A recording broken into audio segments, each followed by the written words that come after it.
Well, ladies and gentlemen, welcome to another edition of Season Ticket Holders. I'm your host, Dane Lillingston, and it has been an absolutely crazy few weeks in the UFC. Plenty of fight announcements. Alexander Volkanovski's injured.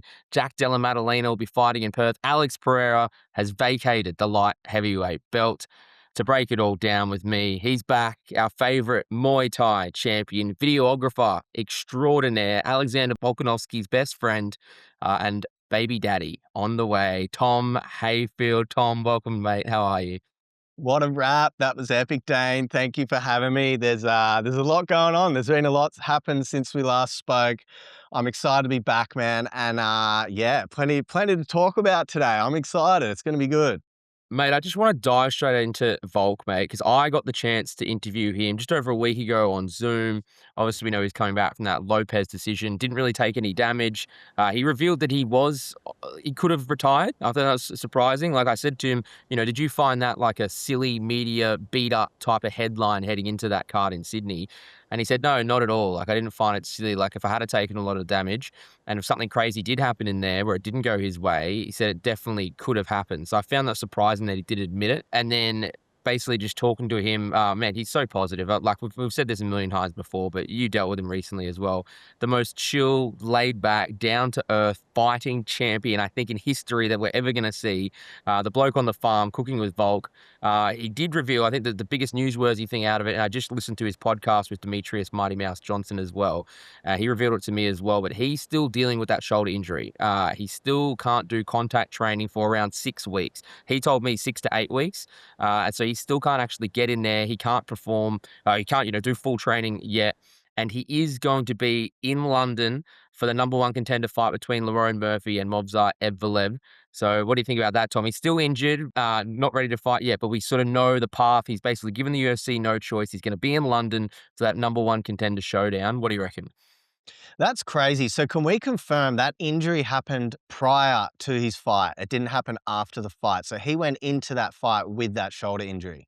So he's not revealing anything, and even with Demetrius, he wouldn't tell him. He's not telling anyone exactly how it happened, but we've heard it was a pop shoulder. He did it a month before. He said his corner were very worried about it. He said that Lopez even latched onto it at one point towards the end of the fight. But correct, he did it a month before. This is the same injury he's dealing with. Still another 6 weeks to full contact training. Wow, that just shows what a warrior and what mental strength he has. Push through an injury. An injury is wiggy at any time, let alone the amount of stress and pressure. He's got a whole country behind him. People pay good money to go see him fight, and he rocks up and gets it done. Like, if you didn't love the bloke before, how can you not love him now? Like, he's awesome, man. What a great opportunity to get to speak to him, and yeah, I'm jealous. That's awesome. And I am repping the Decade of Greatness shirt as well. Pretty epic with the drawings on the back. So Look very crisp, happy. real crisp. It's a nice I'm one, mate. I'm jealous. very, very, very happy that I got it. And when I interviewed him too, the funny point of we were talking on Zoom when we had to do it. He was on the farm. He had a Swans jersey in the background. I said, mate, have you given up the NRL for the AFL?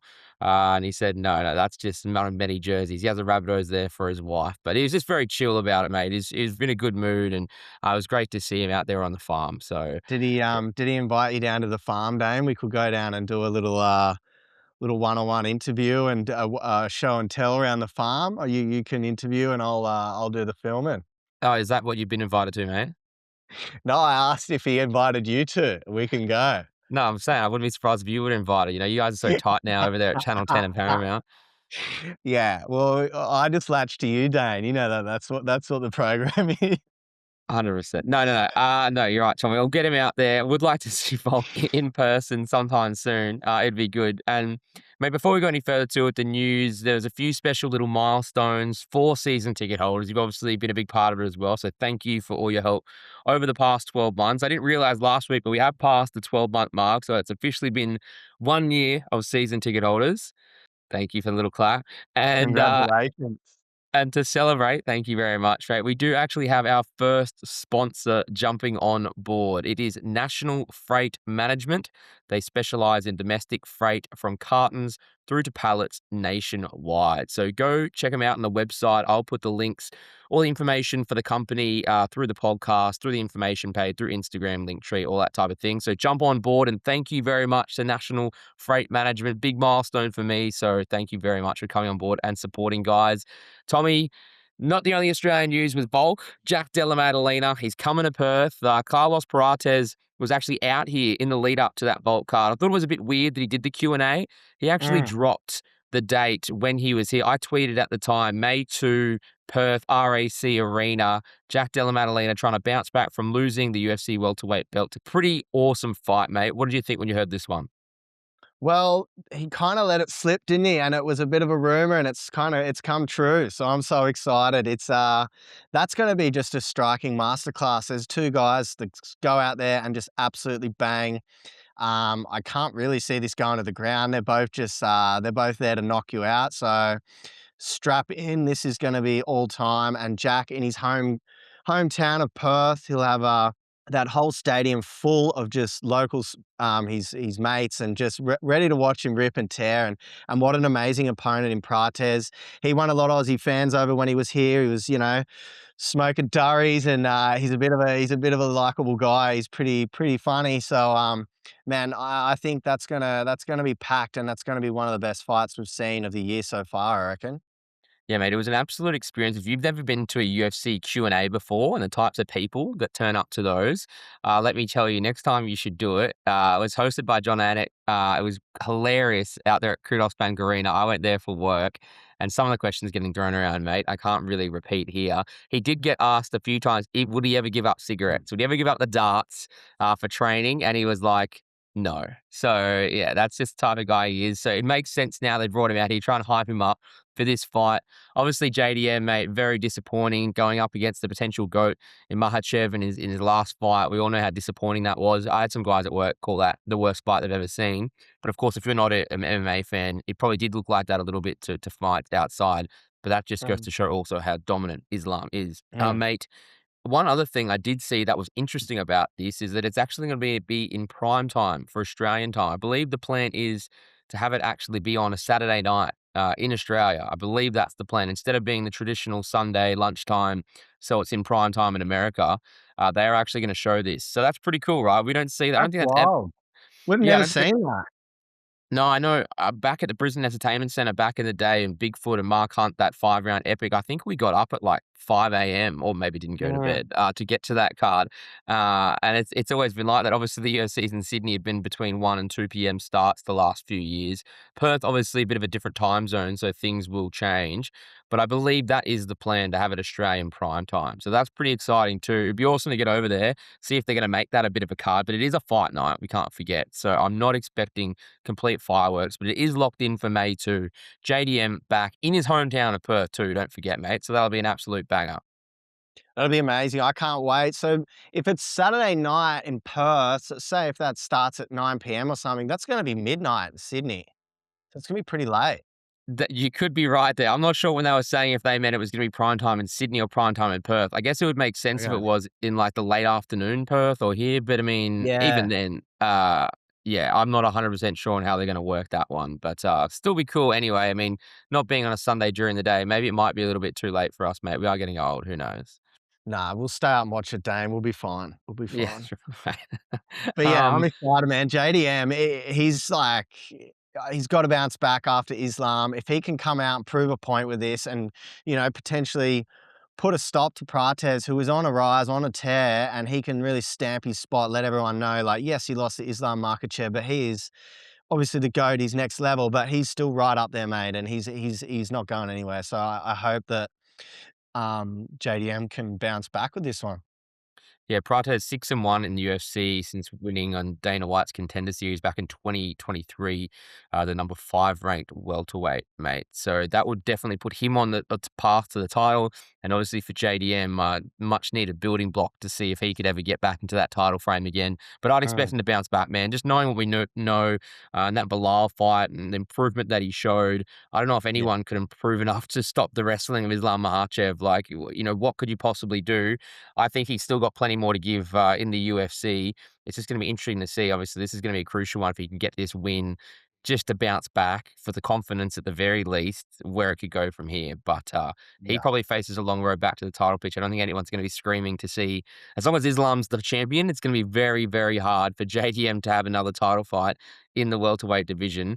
So that will be interesting, mate. So you could give him much of a chance to be backing our boy all the way. Back and Jack all the way, definitely. He's a legend. And mate, the other person too I didn't mention, it's all happening for Aussie fighters at the moment. We heard our boy Rob Whittaker announce that he was set to move up to light heavyweight. Did you see that? Yeah, But that's massive. yeah, I'm a bit surprised to be honest. I didn't know, the way he's been going at middleweight.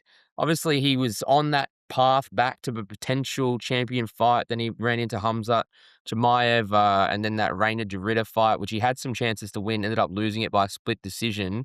I just find it surprising that he's choosing now to move up. I mean, it's going to make his life easier, I'm sure, but Mm. you surprised, mate? What do you make of the move?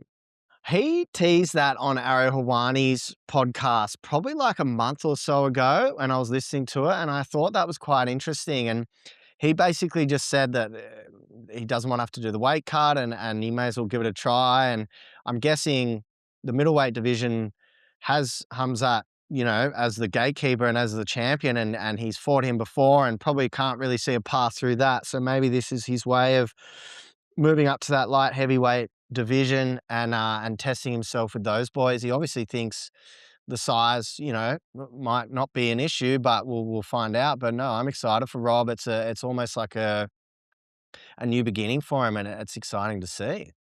Yeah, that's just my thing. Like I would say he's probably on point for a size of a middleweight fighter. So I just feel like he might be a bit undersized Mm, at light heavyweight. But I guess you never know, man. He's always been a good all round fighter, moving up, mm. putting that weight on. It is going to be interesting. And that segues very nicely into the fact that our light heavyweight champion, Sharma baby Alex Pereira, has announced that he's vacated the belt, which came as a bit of a shock. I mean, we knew that there was talks that he would go up to heavyweight and that type of thing.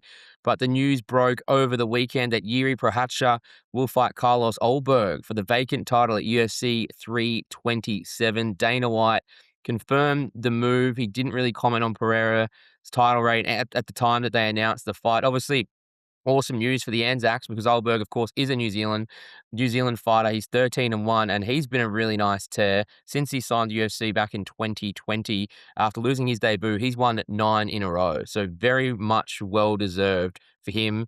Yeah, what do you make of him, mate? You're frothing. I can see you frothing. Yeah, the Black Panther, he's ready to go. Didn't he used to be a stripper or something? I think the girls love him. Did he? He's a big, good-looking man who can really knock people out. So, I'm excited to see him fight, man. Yuri Prohaska, we've seen him around for years. He's a bit of a colorful character. He's a bit strange, um, but he's been champ before, and it's exciting for Ulberg to test himself. I'm excited, man. It's going to be good. Good for the Anzacs and good to get some fresh blood into there. And huge news with Pereira vacating that title. That means something is on the boil. He is potentially going for his third division champion. So he's going for, you'd have to guess, a heavyweight title. This could potentially be massive. You're talking potentially Cyril Gahn. You're talking potentially Jon Jones. You're talking maybe an Aspinall. Any of these fights are absolutely massive and reinvigorate that heavyweight division. And this could be potential White House main event. Big, big story. Before you get there, I just had to do a fact check for you first. Alberg did work as a male stripper and dancer in Australia and Oh, New God, Zealand. yeah, he did. See, I So know my facts, Dane. I know my facts. Tom Hayfield with the hard-hitting news, everyone. Of course he knows. Might have been in one of the shows back in the day himself, I reckon. But if you haven't seen Olberg, good-looking rooster. I'm not going to deny that. He is a good-looking rooster. Pretty good rig on him and can fight. His nickname, I saw a nick. This is Google AI, Ladies Night.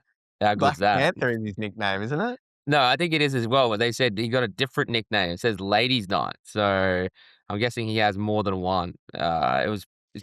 Given his time when he used to be a dancer, it was given to him by a local announcer back in the day who knew about his YouTube shorts. So there you go. Uh, I don't know, mate. That's a colourful past. Good on him. Well, look at him now. Blackjack. Killing Mate, it. so it's gonna be an interesting fight. Jiri, obviously, we know from getting knocked out by Pereira. Obviously, an amazing fighter in his own right. Just couldn't reach that top echelon when you've got Potan in there. Funny thing about Pereira too, I was just that when he said one of those knockouts, the reason he realized that Jiri's deficiency was when he was watching him warm up in the fight on the main event. He actually saw the vision of him warming up, and that's how he knew how to get through Pereira. Massive news, mate. Like you just touched on, he's gonna go up for a chance to be the first 3 weight division champion. Pretty amazing. We've obviously seen, I think double digits now, fighters who've done it in 2 weight divisions. We've never seen anyone in 3. Islam, potentially, maybe he can do it, eventually one day. Pereira going up to do it, make the heavyweight division great again. That's what we're all hoping for, right? Obviously, Tom Aspinall, it's terrible news what's happening around him, and we really don't know when we're gonna see him back again, if we see him back again, and Pereira to come back to potentially move up. Now, you mentioned Jon Jones, White House. Could it be? I believe Dana White has said that he wants to announce the card this week. So we'll wait with bated breath. That doesn't mean it's going to happen. It's still obviously, 3 months away or so. But is that the fight that you want to see? I know there's plenty of Jon Jones haters out there too. And I think Dana shot this fight down. But I think things may have changed a little bit now that he has vacated the belt. Do you get frothing over Pereira Jones at the White House? Definitely, definitely would. I would prefer Jones and Aspinall, but yeah, you'd take either. Like, I feel like Pereira versus Garn would also be amazing. So either of these fights are definitely headline worthy for that card. There is a clip floating around of Jones. I saw it a bit earlier today. I think he was at a fan event. And originally, I think Dana White said something on the lines of it's 1,000,000,000 that Jon Jones is on the White House card. But Jones has come out, and obviously you have to take it with a grain of salt, but he's just come out and said, I'm in negotiations with the UFC about this White House thing as well. I'm a very, very, very proud American, and I cannot wait to represent one more time. So we'll see what happens. So it looks like there's a potential. Obviously, you mentioned Garn as well. I mean, I think that would be a decent fight. How do you think Pereira Jones goes? Because I've heard people talk about it. Would Jones just take him down? I mean, it'd be shocking if he'd stand Yeah, on the feet. Would he just take it down, grind him down? I With think that so. Ankalaev, yeah, being able to pressure him into the side of the cage. We haven't seen really anyone hold Pereira, like take him down, hold him down. But if anyone could do it, you'd probably think Jones, right? Yeah, even like Garn versus Pereira, you'd think Garn would have a similar game plan. Garn would just try and put him on the ground, use his weight. I think would he be able to? That's the question. And Pereira's he's a sniper, and yeah, man, all of those choices is take my money. I'm gonna watch it. It's incredible, and let's go. I think the most exciting thing too is that, I mean, assuming that this is what he's doing and he's moving up, it is going to make the heavyweight division great again, right? Because it's Yeah, been it puts such some a new blood into it, and it makes it interesting, and because it is a bit with everything that's going on, and poor Tom Aspinall, and it's kinda it needs a and Jon Jones potentially is retired, like, it needs a bit of new blood, and it needs a bit of new life, and I feel like the UFC would be stoked with this decision and that Pereira wants to do it, and they'd be all for it and pushing it and potentially give him this huge opportunity to launch him in the heavyweight division at the White House. 100%, mate. And yeah, best wishes to Aspinall if he can eventually get back in there. It'd be absolutely devastating to his career and the potential that he had if that just never comes to fruition. Like, I just It's couldn't so imagine. sad. He's copping that much grief, and it's like he he got illegally eye poked. It's potentially gonna cost his career, and everyone's kind of giving him a lot of grief. I feel really sorry for him. He's worked his whole life to be in that position, and, it's not his fault, and it's scary. It's your eyes. You wanna be able to see, like, it's really, really hectic. No, 100%. Even that slow-mo, mate, you all know the picture now of it digging back in there and, eye pokes are Mm, something, and we've said this before, only the fighter really knows how bad it is, and to make mm, such a big deal of it now, it is what it is. Like, he's mm, obviously suffering extremely, probably one of the well, if not the worst eye poke potentially we've ever seen in the UFC, mm, considering what it's done to his career, potentially ended it. So fingers crossed he can get back in there, mate, because the heavyweight division is just an absolute fucking dead zone, really. Without mm. him there flying the flag. You've just got this bunch of meddling sort of, top, maybe around fifth ranked type fighters. No one's in there coming to just take this thing. So I hope Pro can come in there and get it done. Maybe Mate, get yeah, Tai Tuivasa as the backup fighter, just have him there, give him, like, half a bottle of rum and send him in, eh? If someone can't make it. Another fighter who cops a lot of hate, mate. We know we love Bam Bam, but yeah, I don't know how going for the record of longest UFC losing streak. I think he must already have that, right? I don't know. I love him. Yeah. He must though. I'm actually pretty sure that he must have the record. I don't know. Yeah, I guess people don't really publicize that, but the fact he's won, was that his sixth or his seventh, Tommy, your boy? Let me check I think now. it's 6. That was his sixth, so that has to be the longest. Sorry, mate. Now, Tommy, just quickly, we are obviously going to preview this weekend UFC 326. I know it's taken us a while to get there, but there just been that much UFC MMA news, especially when it comes to Australian fighters. Holloway, Oliveira too. We are going to get into that, but just quickly, I did watch the weekend's fights: Moreno versus Kavanagh. A bit of a changing of the guard, I would say. Brandon Moreno, obviously former champion in the flyweight division, against Lona Kavanagh, a fighter that I really didn't know too much about, and he was coming off a loss. It was coming off a knockout loss to Charles Johnson. Before that, he was 9-0 against fighters who didn't have Wikipedia pages, and pulls out a performance of the night. Nate, you should go and watch the highlights, Tommy. You'd love it. Mm. His striking was crisp, quick, fast, lethal, deadly. He looked like he was going to finish Moreno at one point. He was just absolutely on fire. Sort of petered out as the fight went on. It did level out a little bit. Ended up being one judge 49-46, the other two 48-47, but a completely dominant performance. Yeah, it was really, really nice to watch. Crisp striking. If you haven't seen the highlights, I highly recommend you go checking it out. And then just the other fights of note on that one was David Martinez defeating Marlon Vera, 29-28, unanimous. And King Green, another one you should watch. You haven't seen it. Big knockout. Was on the back foot against Daniel Zellhuber. Pulls it out at 4:55 minutes of the second round. The 39-year-old King came and got it done. So awesome to see That's for him, big. mate. I feel for Cheeto Vera too. That's a few losses, and he was such a good he is such a good fighter, and I hope he sticks around because yeah, he's awesome.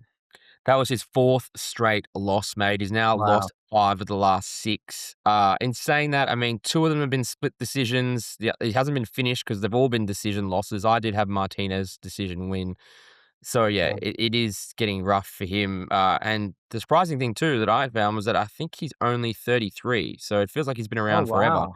Yeah, he's Yeah. only 33, so you'd think he has time, but obviously we know in the UFC, unless your name's Bam Bam Tai Tuivasa, you Yeah. don't get to stick around after 5 losses in the last 6. Sorry, Tommy just had to go to Colombia. And speaking of Colombia as Yeah. well, we did have a Colombian fighter on the card because it was in Mexico City. Another reason why it was cool, they had a very Latin flavor to the card.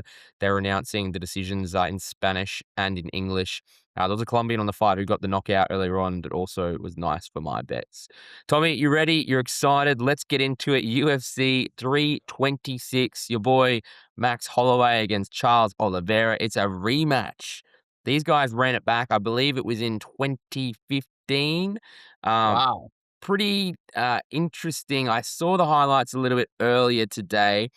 They called it off at 1 minute 39 into the first round. This was the headline of a fight night back in August 2015. So these guys are still headlining 11 years later, which is pretty cool. A neck injury. Holloway said I had him on the back foot, landed some strikes, and then it was weird. You got to watch the highlight. Oliveira sort of puts his hand out like to stop. Holloway still throws a few body shots, but then the ref notices that something's wrong, and then Oliveira just sort of crumples to the ground, clutching like his throat, like he'd been stabbed in the jugular, and then the ref Wow. just waves it off. So at the time, I think there was a bit of controversy. He said it was a neck injury, which is weird because you'd think maybe if it's a foot or something, it pops. You'd see it, a foot, knee, whatever. We've seen those types of injuries early on in UFC fights before, putting your arm out, like what Mm. happened with Joshua Van and Pantoja recently. But this one was sort of like you didn't really see the injury in real time happen. It wasn't some big moment. You're like, oh shit. But he was clutching his neck like he'd been bitten by a fucking vampire. And apparently it was only a minor neck injury after that. So interesting. Anyway, that was over a Mm. decade ago. We all know what's happened since. Max Holloway is the bad motherfucker champion. Oliveira's got the most submissions in UFC history. He's going to go down. They're both going to go down as one of the all-time greats. BMF, baby. What do you reckon, Tommy? You getting hard for this one? Yes. Yes, I am. I'm excited. Max Holloway is one of my favorite fighters, so any Max Holloway fight is not a boring fight. Put him against someone like Charles Oliveira, and Let's go. And for the BMF title, take my money. This is two, like you said, they fought 11 years ago and they're still headlining. These are two warriors that have been in the UFC since, I was a kid, and they're still going, and they're weapons, man, and they're getting better and better as they get older, and so skilled, so well-rounded. We're gonna see just two absolute weapons with strong, strong hearts. They don't give up, and this is just gonna be a war, and I can't wait. And put the BMF belt in front of them. They're not stopping, man. They're going for blood, and it's just gonna be sick. I can't wait. Max Holloway's only lost to 2 people in the last 7 years. One of them is Alexander Well, Volkanovski 3 mhm. times, and the other one is Ilia Topuria. You take those guys away, Wow. and, Mhm. obviously won the BMF title in UFC 300, an iconic all-time UFC moment against Justin Gaethje at Mhm. 4:59 minutes into the 5th The round. best Performance. moment in UFC history. There you go, my boy knows. He's got all about it. He's, auctioneer. And just crazy what he's done since then. Now, he defended against Poirier back in July. That was his retirement fight. First person to defend the BMF, I believe. So he's going now and for a third time. Like I said, just absolutely incredible career from Holloway. Seems to be almost be getting better with age. I mean, he's Mm, 34. I just watched Countdown, how he's helped the people of Hawaii and the rough neighborhoods that he's come from and his family, his little son, and just everything he's been able to do, mate. This is a fight of two absolute legend, I wouldn't say gentlemen, but just two good guys of the sport that everyone mm, loves. Family wise, inside the octagon, outside the octagon, community people, always helping people, family people. What's next for Holloway? It seems like they've created like the perfect belt where he couldn't quite win the titles in his weight division, but they've given him like the perfect BMF thing, which is like it's mm. his thing, right? Like it's actually it works so well for his career, his style of fight and what he's been able to do. Like, how do you sort of look at it and where he can go next after this? Like, does he fight for a belt or does he just have this niche now where he's the BMF guy? Maybe it's just his niche. I feel like that belt was created for Nate Diaz and Jorge Masvidal, and what a person to hand it off to in Max Holloway. And man, he's proven it time and time again. He is a BMF, and although he's a BMF, he's a good guy. Like what you said, he does all this amazing charity work. He helps out his hometown in Hawaii, and man, he's just a good person. And I feel like if this is his niche and he can ride this belt and have this for another 2 or 3 years and then retire, like that's pretty cool. But I don't know. How do you see this fight going, Dane? What are your thoughts? This is the oldest line in the UFC, but it's the striker versus grappler, right? That's what it is. That's what we've got in our hands. It's going to be very interesting. Can Holloway defend Oliveira's grappling? If it stays on the feet, you wouldn't give Oliveira much of a chance, right? If it goes to the ground, you'd have to think that he's got Holloway's number. I can't recall just in recent memory seeing Holloway on his back or on the ground Mm, really always striking. Yeah. right? Like, I just can't recall seeing that, and I've heard some other fighters talk about him and just how good his takedown defense is. Just looking back at his fights, like I said, I mean, the Poirier on the feet to Poirier, obviously, he went 3 rounds with him, which is still impressive for Ilya, considering how great he is. That moment at UFC 300, Jung Chung Sung, knockout back in 2023, a decision against Arnold Allen back in April 2023, and all those fights against Volk, Mm, primarily on the feet, right? Like, yeah. that's what we just know him as. On the flip side, obviously, you've got Oliveira. He's coming off a win back in October against Gamrot. That was in Rio in Brazil. He extended the UFC record for most finishes with 21 and most submissions at 17 in a performance of the night. He also got knocked out by Ilya. He only lasted 2 minutes and 27 seconds. So if that goes to Mm, show you anything, Max lasted 3 rounds. Oliveira couldn't even last 2.5 minutes. Before that, that decision against Michael Chandler, fight of the night back in November 24, and a split decision loss to Arman Sarukian, a win against Dariush, and then a loss to Makhachev. So pretty intense record for him in mm, recent years and the type of caliber he's have to fight.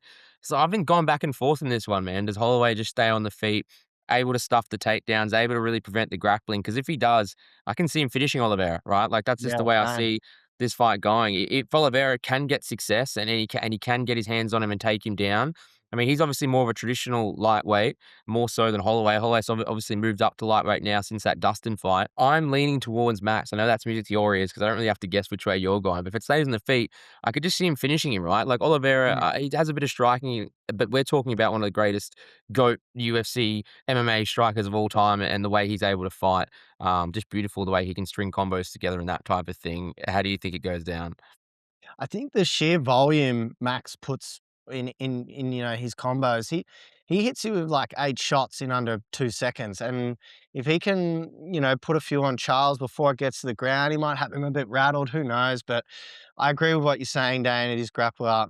It's a jiu-jitsu freak versus a striking freak, and you've got Max who has managed to stay on his feet for most of his last fight, so if he can manage this again for this fight, I can see Max potentially KOing him, I reckon 2nd or 3rd round. Man, yeah, it's interesting, man. I hope it can actually like even go the distance and it's a back and forth sort of war where one has a bit of success and then it flips back and forth. But Mm. I just don't know. It's tough to pick.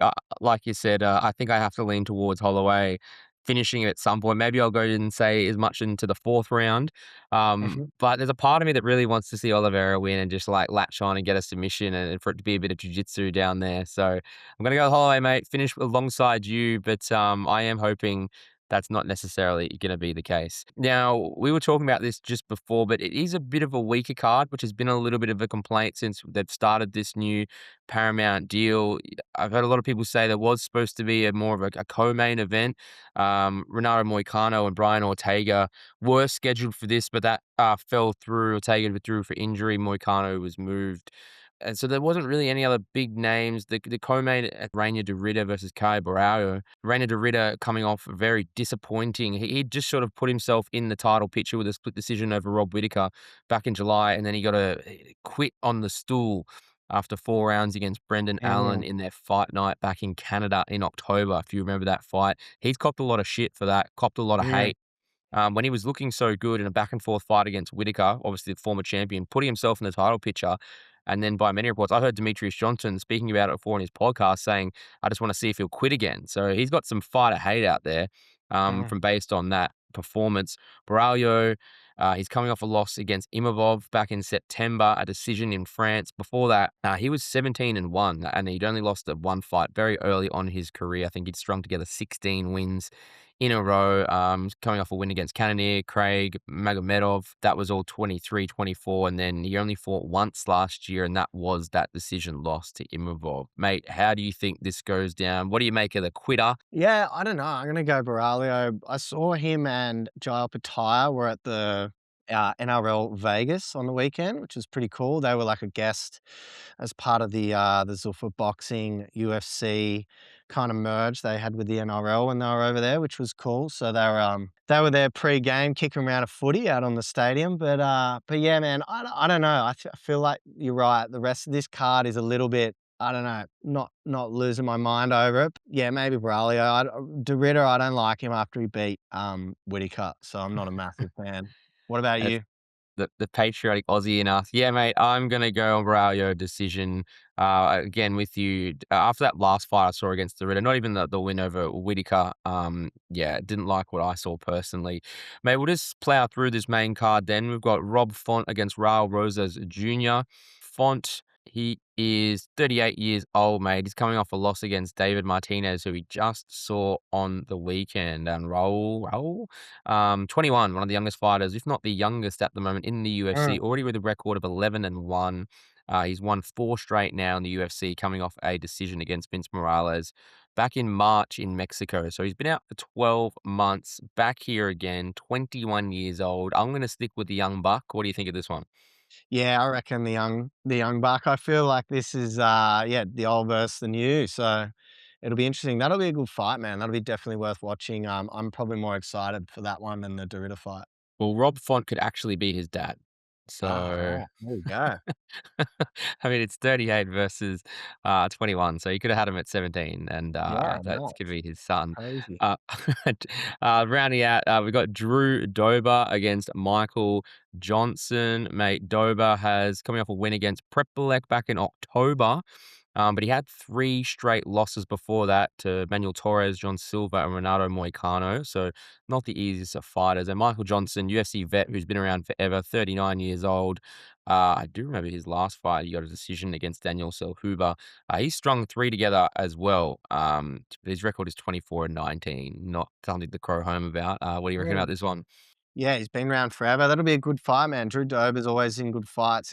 Hits hard, well-rounded. Definitely worth a watch. I'm yeah, definitely excited for that one. Gregory Rodrigues, mate. He is the Brazilian who's 34, who looks 44. Mate, he's coming off back-to-back wins against Kopilov and Hermanson back in 2025.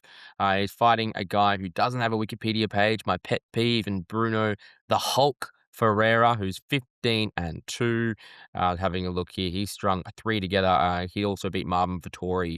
That was back in December. Decision, but it was an undercard fight. I'm going to go with Rodrigues in this one, mate. Yeah, I'll go the same as you, Dane. Copy me, mate. Easy card. And then finally, just want to mention that Cody Garbrandt is headlining the prelims. Bunch of guys with no Wikipedias, but obviously we know Garbrandt, the former UFC bantamweight champion. But it is getting rough for him. He's lost 4 of his last 6. He's coming off back-to-back Wow. losses. One of them against Davison Figueiredo, to be fair, but his last loss against Barcelos back in June 2025. He's 34 now. Again, a guy who feels like he's been around forever, but you think his Wow, yeah, time. he's still pretty young. That's Yeah, crazy. I was a yeah. massive Cody Garbrandt fan, and when he was, like, in that era where he was dominating, he was the champ, his wars with, TJ Dillashaw, and he had that, kid who had the cancer that he used to bring out and give the belt to, and he was just such a good dude. He provided so many good moments, and, remember when he went Conor McGregor in the Ultimate Fighting. The Ultimate Fighter. Yeah, when he went Conor McGregor, he's like, "Do something about it." He's like, "I'll do something," and he stood up and then all the teams broke it up. Oh, that's right. Isn't he? Yeah, yeah, yeah. I know what you're Yeah, talking yeah, about. yeah, years ago. So, Cody Garbrandt, man, I can't believe he's 34. He's my age. That's insane because he feels like he's been doing this for 15 years. So, good on him, man. I hope he gets the win and, yeah, always a massive fan. I feel like to him, the thing will be remembered about is that just he did have knockout power to the bantamweight division, Mm. which is something at the time we definitely hadn't seen too much of. He was Remember that 11. knockout? It was the overhand right and just floored. I can't remember who it was, and they hit the deck, and he walked off with his arms out like that, and people were, like, putting fry pan emojis over his hand and shit, like he hit him with a fry pan, and it was like yeah, that was so crisp. Yeah, for a little guy, he definitely brought some fire into that division. I think he was Mhm. 11-0 when he when he decisioned Dominic Cruz for the belt. That was back in December 2016. You touched Wow. on a little rivalry. Then he got back-to-back losses, TKOs to TJ Dillashaw back in November and back in August 2018. That was his last title fight. He went to flyweight for a bit, back at bantamweight, and now he's lost back-to-back fights. But anyway, that will be the main prelims. Tommy, this is the time of the show when I ask you, where will you be watching the fights? Oh, Dane, this is boring, but I am working, but I will try and sneak up to a pub near work and watch the last couple of fights. So a little bit lame from me, but I will bounce back, bro. Next card will be front and center. Yeah, well, mate, I can't do too much better. Of all the places in the world I can be, I will most likely be driving back from Canberra when this card is happening, going to Oof. meet a mate. Rough, mate. Haven't been there since grade 7 camp. All I remember is that we stayed in a shitty cow paddock. Questacon. You gonna go to Questacon? That is currently on the itinerary, mate. Oh my goodness. Do the War Memorial Parliament House. I have a mate who works there, get a VIP tour. Very So we'll good. talk to them about bringing some more UFC to Australia. See if I can get an elbows ear. Have a chat with him. So I'm sure he loves the fights. Back in Canberra, mate. Good chance I'll be driving when the fights are on. If not, I'll have to watch the replay. But plenty of fight news, Tommy. Plenty of great news for the Aussie Massive. fighters. And we can't wait. Can't wait to see our boy Volk back in there again. Watch out for him in that London card. We'll, of course, be back to break down this weekend's card when we do get a chance to talk about it. But as always, Tommy, thank you very much for joining us on Season Ticket Holders. Thanks for having us, Dane, and congratulations on 1 year of season ticket holders. 1 year down, another 50 to go, mate. Well done, and thanks for letting me be a part of it. I can't wait to be doing this when I'm 80. Thanks a lot, Tommy. And, and thank you for everyone for listening and support. Thank you very much to our new sponsor. Thank you for all the listeners who've joined us over the last 12 months, and I hope you've stuck around.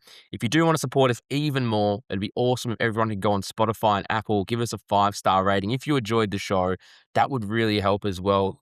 YouTube, if you can want to be a subscriber, give us a like on a few of the videos. Everything like that really does help. But I've really loved the support. We're blown away by everything. So thank you very much, Tommy, everyone who's contributed over the last 12 months. It's been a blast.